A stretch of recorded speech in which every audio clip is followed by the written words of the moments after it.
अस्सलाम वालेकुम। आज का जो हमारा टॉपिक है वो है एप्लीकेशन ऑफ स्पेक्ट्रोफोटोमीटर। इससे पहले मैंने एक वीडियो बनाई थी, उसमें मैंने आप लोगों को बताया था कि जो स्पेक्ट्रोफोटोमीटर है उसका प्रिंसिपल क्या होता है। ठीक है, आज का जो टॉपिक है इसमें हम देखेंगे कि जो स्पेक्ट्रोफोटोमीटर है ये कहाँ कहाँ पे यूटिलाइज होता है। अगर इसकी एप्लीकेशन को देखा जाए तो इसको हम दो मेजर कैटेगरीज में डिवाइड कर सकते हैं। एक है उसकी एप्लीकेशन एट फिक्स वेवलेंथ और दूसरी है as a function of wavelength.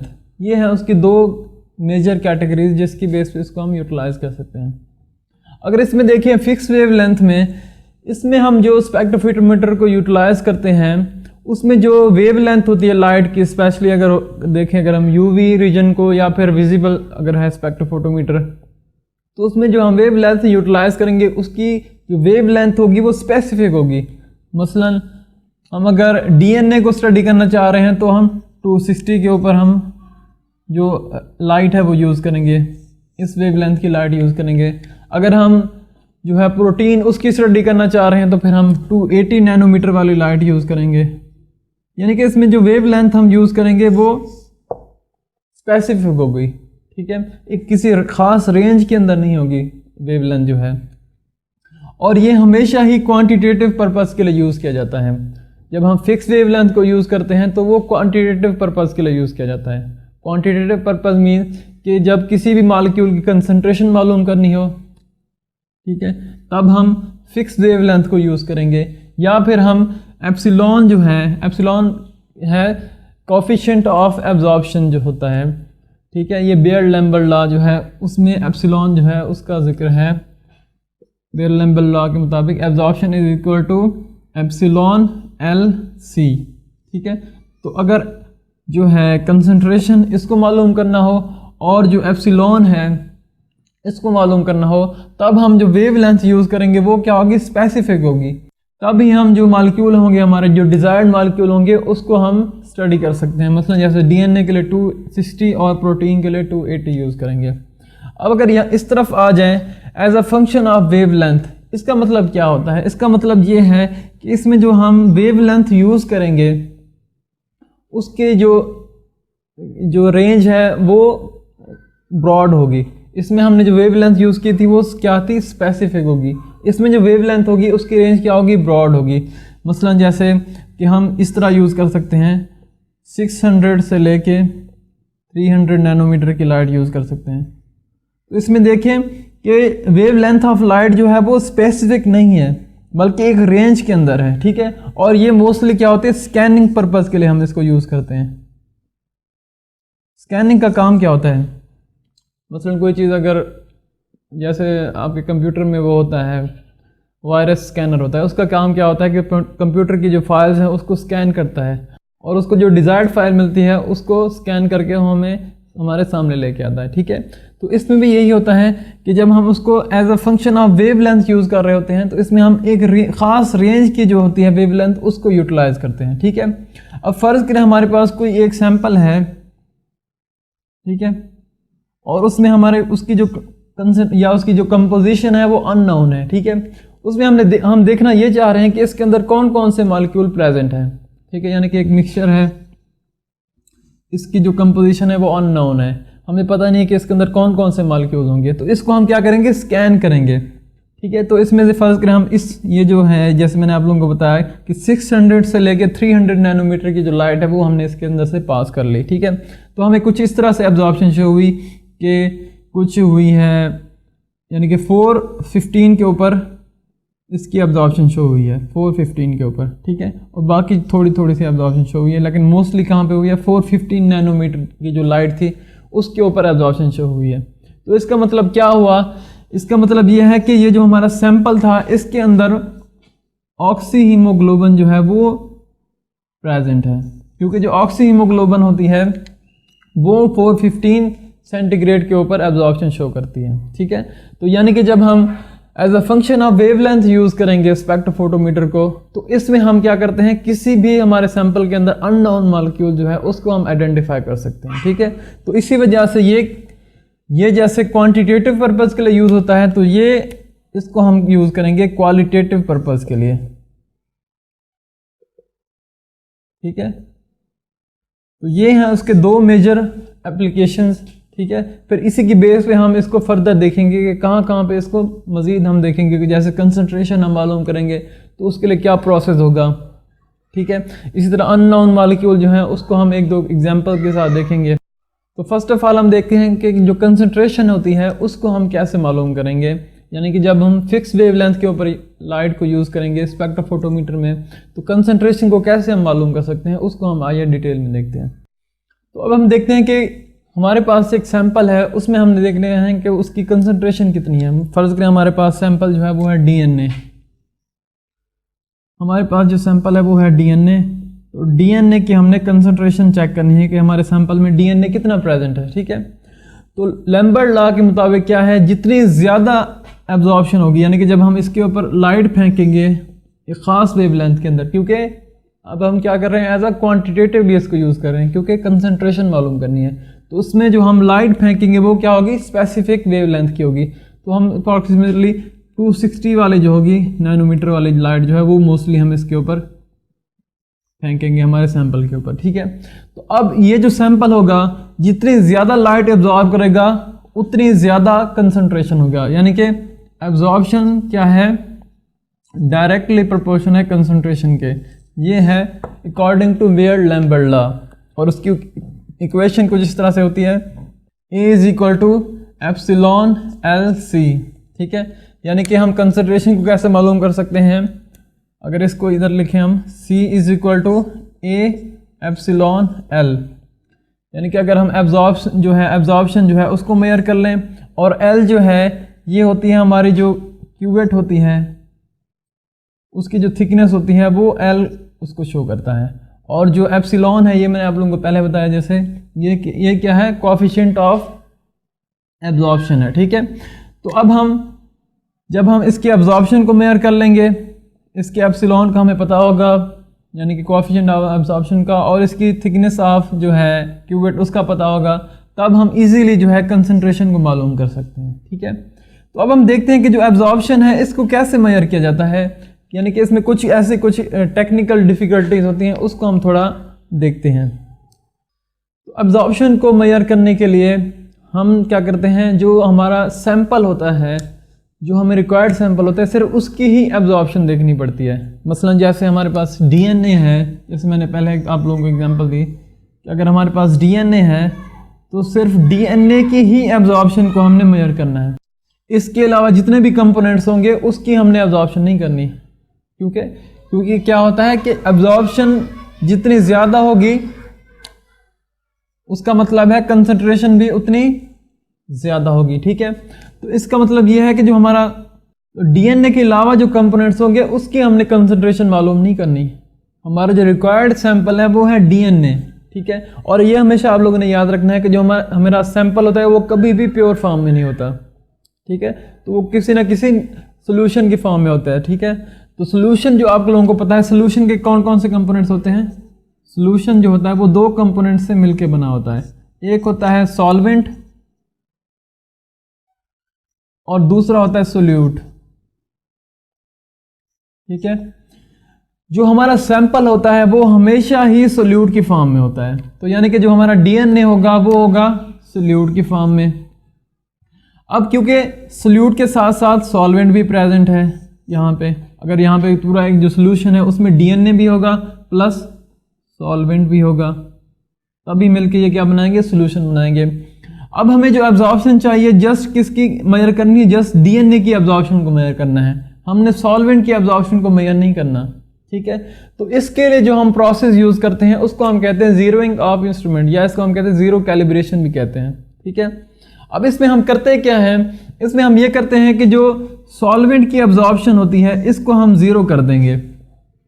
अब क्या होगा, जितनी भी एब्जॉर्प्शन होगी वो सारी DNA की शो होगी, ठीक है। इसकी सबसे बेस्ट एग्जांपल मैं आप लोगों को देता हूँ कि जब आप किसी दुकानदार के पास जाते हैं और कोई अपना एक बर्तन लेके जाते हैं, कि दुकानदार को आप कहते हैं कि हमें फ़र्ज़ करें कि कोई लिक्विड आप लेने जा रहे हैं, लिक्विड कोई चीज़ है, मसलन ऑयल है वो लेने जा रहे हैं, तो आप कहते हैं कि इस बर्तन के अंदर मुझे डाल दें आप ऑयल। तो वो क्या करेगा, जो आजकल डिजिटल बैलेंस आए हुए हैं तो उसके ऊपर वो बर्तन को रखेगा और वो क्या करता है, बर्तन का जो वज़न होता है उसको ज़ीरो कर देता है। अब जितना भी उसके अंदर ऑयल या जो चीज़ डालेगा वो सारा वज़न उस ऑयल का ही होगा, ठीक है। तो इसमें भी यही प्रोसेस यूज़ किया जाता है।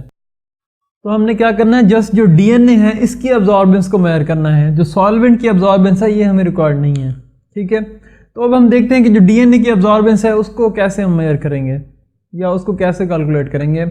उससे पहले हमें ये पता होना चाहिए कि स्पेक्ट्रोफोटोमीटर है उनके बीम के लिहाज से दो टाइप्स होती हैं। एक को हम कहते हैं सिंगल बीम स्पेक्ट्रोफोटोमीटर और एक को हम कहते हैं डबल बीम स्पेक्ट्रोफोटोमीटर। तो अब हम एक एक करके देखेंगे कि सिंगल बीम स्पेक्ट्रोफोटोमीटर में डीएनए की जो एब्जॉर्बेंस है इसको कैसे मेजर करेंगे, और जो है डबल बीम स्पेक्ट्रोफोटोमीटर जो है इसमें डीएनए की एब्जॉर्बेंस को हम कैसे मेजर करेंगे, ठीक है। फर्स्ट ऑफ ऑल मैं बताता हूँ कि जो सिंगल बीम स्पेक्ट्रोफोटोमीटर होता है इसमें हम क्या करते हैं, इसमें जो होती है सिंगल बीम ऑफ लाइट गुजर रही होती है, ठीक है। और सिंगल बीम ऑफ लाइट गुजर रही होती है और इसमें सिर्फ एक ही जगह होती है जहाँ पे हम अपना सैंपल इंसर्ट कर सकते हैं या हमारे जो रिक्वायर्ड ट्यूब होती है वो हम इंसर्ट कर सकते हैं, सिर्फ एक ही जगह होती है, ठीक है। और इसमें से यहाँ से लाइट पास होगी, तो इस वजह से इसको हम कहते हैं सिंगल बीम स्पेक्ट्रोफोटोमीटर, यानी कि इसमें से बीम ऑफ लाइट भी एक ही पास हो रही होगी और जो हमारा जो ट्यूब है वो भी एक ही रखने की जगह होगी कि सिर्फ एक ही ट्यूब एट अ टाइम हम रख सकते हैं, ठीक है। तो अब हम देखते हैं कि फर्स्ट ऑफ ऑल जो सिंगल बीम स्पेक्ट्रोफोटोमीटर है इसमें डीएनए की कंसंट्रेशन को कैसे मालूम करेंगे हम। इसके लिए हम क्या करते हैं, दो ट्यूब्स बनाते हैं हम अलग अलग से। एक ट्यूब होगी उसमें जस्ट हम क्या करते हैं, सॉल्वेंट को रखते हैं। जो एक ट्यूब होती है उसमें हम जस्ट सॉल्वेंट को रखते हैं, तो मैं यहाँ पे सॉल्वेंट को कैपिटल एस से शो कर देता हूँ, ठीक है। और जो दूसरी ट्यूब होती है उसमें हम क्या करते हैं, उसमें हम सॉल्यूशन बनाएंगे। किसका सॉल्यूशन बनाएंगे, सॉल्वेंट का सॉल्यूशन बनाएंगे और साथ में हमारा सोल्यूट जो है उसका सॉल्यूशन बनाएंगे। ये सोल्यूट को मैं स्मॉल एस से शो कर देता हूँ। सोल्यूट हमारा क्या है, डीएनए है इस केस में, कि डीएनए जो है उसकी हमने अब्जॉर्बेंस को मेजर करना है। तो इस केस में जो हमारा सोल्यूट है वो क्या है, डीएनए है, और सॉल्वेंट कुछ भी हो सकता है। तो हमने क्या किया, दो ट्यूब्स बना ली, एक में हमने सॉल्वेंट को रख दिया और एक में हमने सॉल्वेंट प्लस डीएनए जो है उसको रख दिया, यानी कि जो सोल्यूट है हमारा उसमें हमने इसको मिक्सचर बना लिया और ये एक सोल्यूशन बन गया, ठीक है। तो फर्स्ट ऑफ ऑल हम क्या करते हैं, फर्स्ट ऑफ ऑल जो है इसका हम क्या करेंगे, जैसे मैंने आपको शुरू में बताया कि हमने क्या करना है, इसकी जीरोइंग करनी है या ज़ीरो कैलिब्रेशन करनी है। तो उसके लिए हम क्या करते हैं, फर्स्ट ऑफ ऑल जो ये सॉल्वेंट है इसको हम यहाँ पे रखेंगे, जो स्पेक्ट्रोफोटोमीटर की जगह होती है जहाँ पे हमने ट्यूब को रखना होता है वो हम पहले सॉल्वेंट को रखेंगे यहाँ पे। तो हमने फर्स्ट ऑफ ऑल क्या किया, हमने सॉल्वेंट को यहाँ पे रख दिया। ये है सॉल्वेंट की ट्यूब, तो सॉल्वेंट को मैंने यहाँ पे हमने रख दिया, ठीक है। अब इसमें से जो हमारी लाइट होगी, जो स्पेसिफिक वेवलेंथ ऑफ लाइट है वो हम यहाँ से पास करेंगे, ठीक है।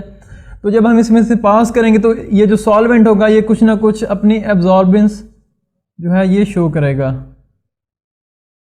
ठीक है, क्योंकि सॉल्वेंट है इसमें कुछ ना कुछ कंपोनेंट्स होंगे जो कुछ ना कुछ वेवलेंथ ऑफ लाइट को एब्जॉर्ब करेंगे, ठीक है। तो ये जो एब्जॉर्बेंस शो करेंगे ये सॉल्वेंट, तो हम हमारा जो स्पेक्ट्रोफोटोमीटर होता है वो क्या करता है, या उसको हम ये इंफॉर्मेशन देते हैं कि ये जो सॉल्वेंट है इसके एब्जॉर्बेंस को ज़ीरो कर दिया जाए, ठीक है।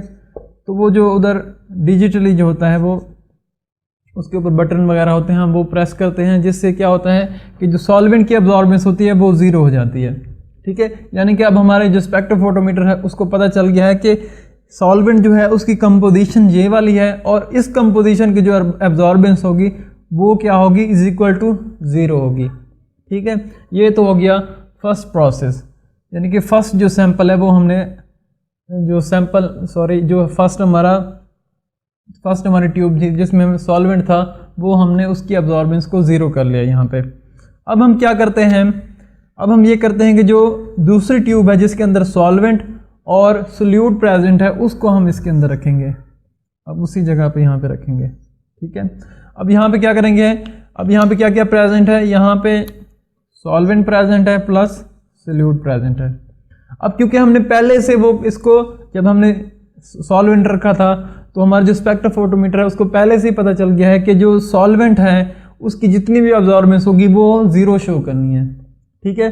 जितनी भी एब्जॉर्बेंस ओरिजिनल एक्चुअल शो होगी वो होगी सोल्यूट की, ठीक है। तो जब हम इसमें से अब लाइट पास करेंगे, तो जब इसमें से लाइट पास होगी तो अब यहाँ पे भी एब्जॉर्बेंस होती है, यानी कि सॉल्वेंट की भी और सोल्यूट की भी। लेकिन क्योंकि हमने पहले से क्या किया हुआ है, जो सॉल्वेंट की एब्जॉर्बेंस को 0 पे उसको इंफॉर्मेशन दी हुई है, तो स्पेक्ट्रोफोटोमीटर क्या करेगा, जो सॉल्वेंट की एब्जॉर्बेंस होगी उसको 0 शो करेगा। अब जितनी भी एब्जॉर्बेंस होगी वो सारे क्या होगी, सोल्यूट की एब्जॉर्बेंस होगी, ठीक है। अब जितनी भी एब्जॉर्बेंस होगी वो क्या होगी, सोल्यूट की एब्जॉर्बेंस होगी। तो इस तरह से हम सिंगल बीम स्पेक्ट्रोफोटोमीटर जो है उसमें हम एब्जॉर्बेंस को मेजर कर सकते हैं। तो जब हम एब्जॉर्बेंस को मेजर कर लेते हैं तो अब वही वाला फार्मूला यहाँ पे लगाएंगे, concentration is equal to epsilon l, ठीक है। तो इससे हम क्या कर सकते हैं, मेजर कर सकते हैं इसकी कंसंट्रेशन सिंगल बीम स्पेक्ट्रोफोटोमीटर के थ्रू, यानी कि एब्जॉर्बेंस को मेजर करके, अगर हमें एप्सिलॉन का भी पता है और लेंथ, ये जो थिकनेस है क्यूवेट की, इसका तो वैसे हमें पता होता है, ठीक है। तो इस तरह से हम कंसंट्रेशन को मेजर कर सकते हैं। अब हम देखते हैं कि जो डबल बीम स्पेक्ट्रोफोटोमीटर है इसमें हम डीएनए की जो एब्जॉर्बेंस है उसको कैसे मेजर कर सकते हैं।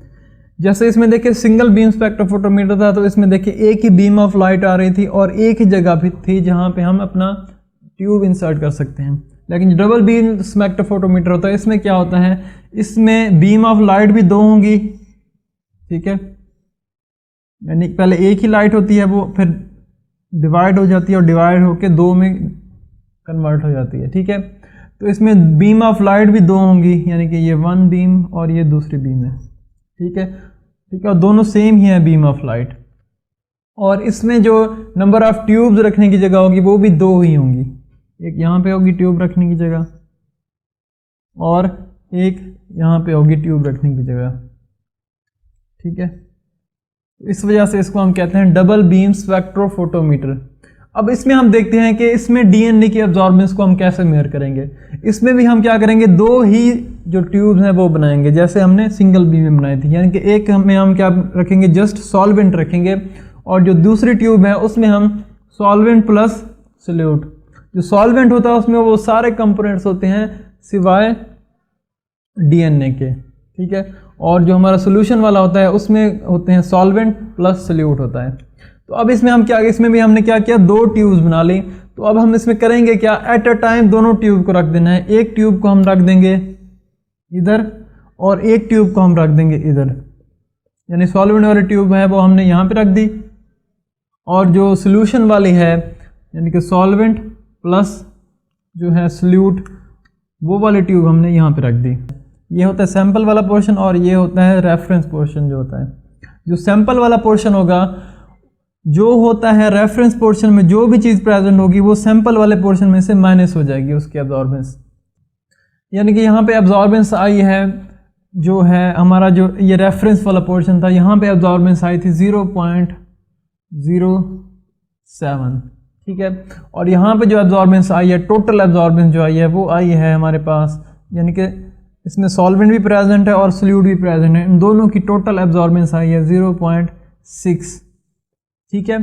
तो अब क्या करेगी स्पेक्ट्रोफोटोमीटर, क्या करेगा स्पेक्ट्रोफोटोमीटर, ये करता है कि जो इसकी टोटल एब्जॉर्बेंस होती है उसको इसमें से माइनस कर देगा, ठीक है। तो यहाँ पे देखें टोटल एब्जॉर्बेंस आई है 0.6, उसको माइनस कर देगा इसमें से, ये जो एब्जॉर्बेंस आई है 0.07, क्योंकि हमें ये जो एब्जॉर्बेंस आ रही है ये है सॉल्वेंट की एब्जॉर्बेंस, ये हमें नहीं चाहिए, हमें एब्जॉर्बेंस चाहिए जस्ट जो हमारा सोल्यूट है उसकी एब्जॉर्बेंस चाहिए, ठीक है। तो इसमें देखिए थोड़ी बहुत एब्जॉर्बेंस सॉल्वेंट की आ रही थी, तो इसको स्पेक्ट्रोफोटोमीटर क्या करेगा, इसको माइनस कर देगा किसमें से, टोटल एब्जॉर्बेंस में से, क्योंकि टोटल क्या है इसमें सॉल्वेंट भी प्रेजेंट है और सोल्यूट भी प्रेजेंट है, तो इसकी ये है टोटल एब्जॉर्बेंस और ये है जस्ट सॉल्वेंट की एब्जॉर्बेंस।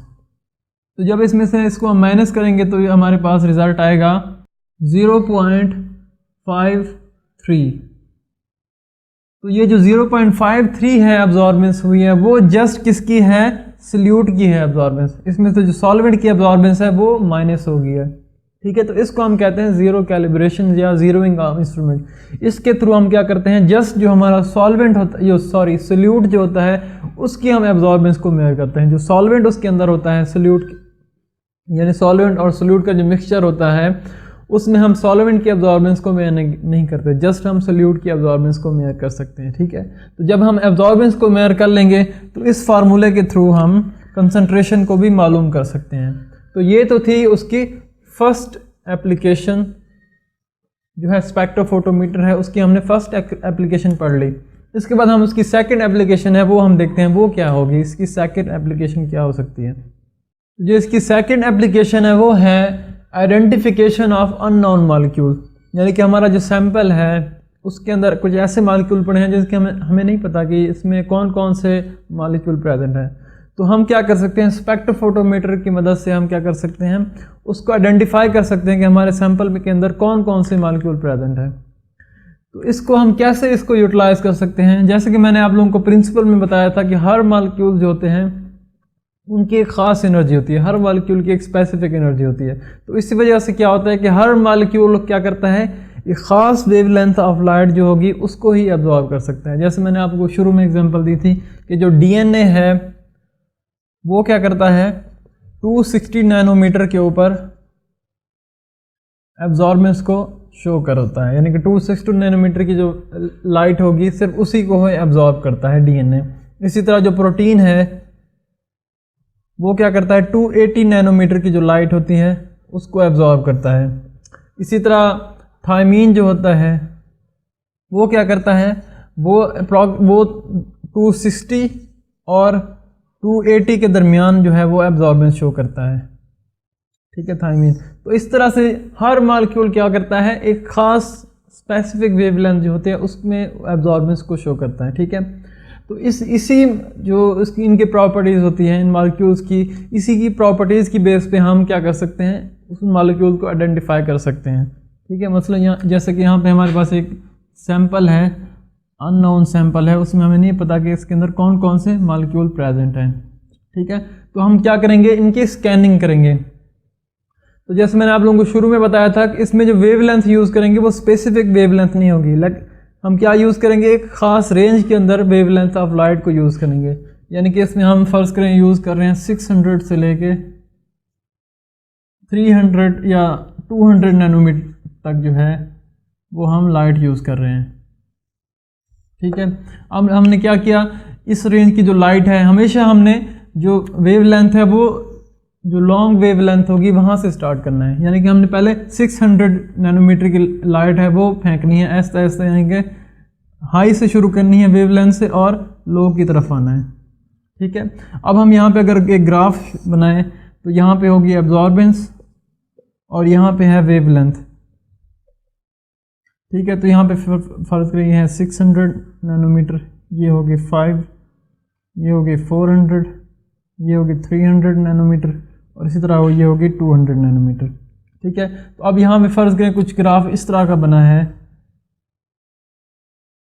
ठीक है, और यहाँ पे इस तरह से, ठीक है। तो इसमें देखें तो एब्जॉर्बेंस यहाँ पे कितनी शो हुई है, एक तो हुई है 415 नैनोमीटर के ऊपर एब्जॉर्बेंस शो हुई है, और दूसरी जो शो हुई है एब्जॉर्बेंस वो हुई है 216 नैनोमीटर के ऊपर।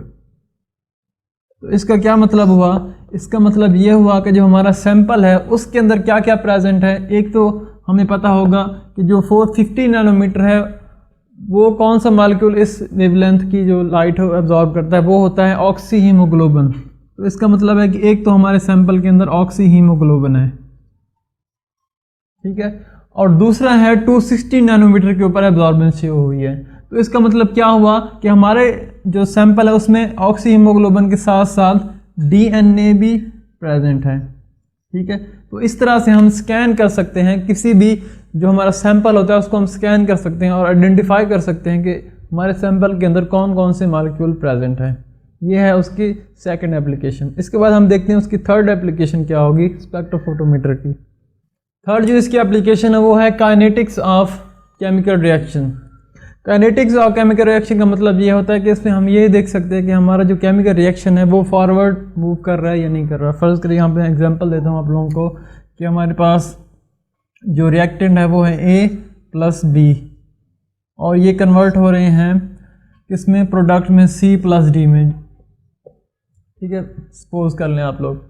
तो इसमें जो है होता क्या है कि जब जो रिएक्टेंट होते हैं और जो ये हो गया प्रोडक्ट, होता क्या है कि अगर जो रिएक्शन है वो फॉरवर्ड की तरफ जा रहा हो तो इसमें होता यह है कि रिएक्टेंट की कंसंट्रेशन कम हो रही होती है और जो प्रोडक्ट है उसकी कंसंट्रेशन इंक्रीज हो रही होती है अगर तो रिएक्शन प्रोसीड हो रहा है। यही होता है ना कि रिएक्टेंट्स प्रोडक्ट में कन्वर्ट हो रहे हैं, यानी कि रिएक्टेंट की अमाउंट कम हो रही होती है और प्रोडक्ट की अमाउंट ज़्यादा हो रही होती है। तो हम स्पेक्ट्रोफोटोमीटर के थ्रू ये मालूम कर सकते हैं कि हमारा रिएक्शन फॉरवर्ड जा रहा है या नहीं जा रहा, ठीक है। या इसी तरह जो रिवर्सिबल रिएक्शन होते हैं उसमें क्या होता है कि एक फॉरवर्ड रिएक्शन होता है और एक होता है रिवर्स रिएक्शन। उसमें क्या होगा कि प्रोडक्ट समटाइम रिएक्टेंट में कन्वर्ट हो रहे होते हैं, तो जब ये हो रहा होगा तो प्रोडक्ट कम हो रहे होंगे और जब रिएक्टेंट इधर जा रहे होंगे तो रिएक्टेंट कम हो रहे होंगे, ठीक है। तो इसको हम कहते हैं रिवर्सिबल रिएक्शन। तो इरिवर्सिबल रिएक्शन भी और रिवर्सिबल रिएक्शन दोनों की हम चेक कर सकते हैं कि रिएक्शन प्रोसीड हो रहा है या नहीं हो रहा। कैसे करेंगे हम कि अगर फ़र्ज़ करेंगे ये है जो रिएक्शन है ये फॉरवर्ड में जा रहा है तो इसका मतलब ये है कि जो रिएक्टेंट है इसकी कंसंट्रेशन कम हो रही है और जो प्रोडक्ट है इसकी कंसंट्रेशन क्या हो रही है, इंक्रीज़ हो रही है।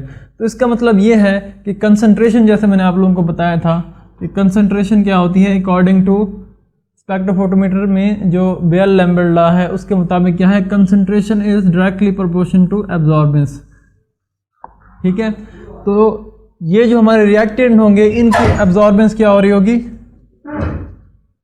कम हो रही होगी, और जो हमारे प्रोडक्ट होंगे इनकी एब्जॉर्बेंस क्या हो रही होगी, इंक्रीज हो रही होगी, ठीक है। अगर तो हमारे जो रिएक्टेंट हैं उनकी एब्जॉर्बेंस कम हो रही है और प्रोडक्ट की एब्जॉर्बेंस इंक्रीज हो रही है तो इसका मतलब क्या है कि हमारा रिएक्शन जो है वो फॉरवर्ड जा रहा है। और इस तरह अगर ये रिवर्सिबल रिएक्शन है तो इसमें क्या हो रहा है कि प्रोडक्ट जो है उसकी अमाउंट हो रही है कम, जो रिवर्सिबल रिएक्शन होता है उसमें अगर पीछे की तरफ जा रहा है, और जो रिएक्टेंट है इनकी अमाउंट हो रही है इंक्रीज़। तो इसका मतलब है कि इनकी एब्जॉर्बेंस जो है वो इंक्रीज़ हो रही होगी रिएक्टेंट की और इनकी एब्जॉर्बेंस कम हो रही होगी। तो इसका मतलब ये है कि हमारा रिएक्शन बैकवर्ड आ रहा है। इसी तरह अगर ना ही इसकी एब्जॉर्बेंस चेंज हो रही है ना ही इसकी एब्जॉर्बेंस चेंज हो रही है तो इसका मतलब क्या है कि हमारा रिएक्शन जो है वो स्टॉप हो गया है। तो इसकी मदद से हम जो हमारा रिएक्शन होता है उसकी डायरेक्शन को भी हम मालूम कर सकते हैं कि रिएक्शन प्रोसीड हो रहा है या नहीं हो रहा है, ये भी मालूम कर सकते हैं, और किस डायरेक्शन में प्रोसीड हो रहा है, फॉरवर्ड प्रोसीड हो रहा है या रिवर्स प्रोसीड हो रहा है, तो इसको भी हम मालूम कर सकते हैं। इसके बाद जो थर्ड इसकी एप्लीकेशन है वो सबसे इम्पॉर्टेंट है, उसको हम कहते हैं डिफरेंस स्पेक्ट्रोफोटोमीट्री।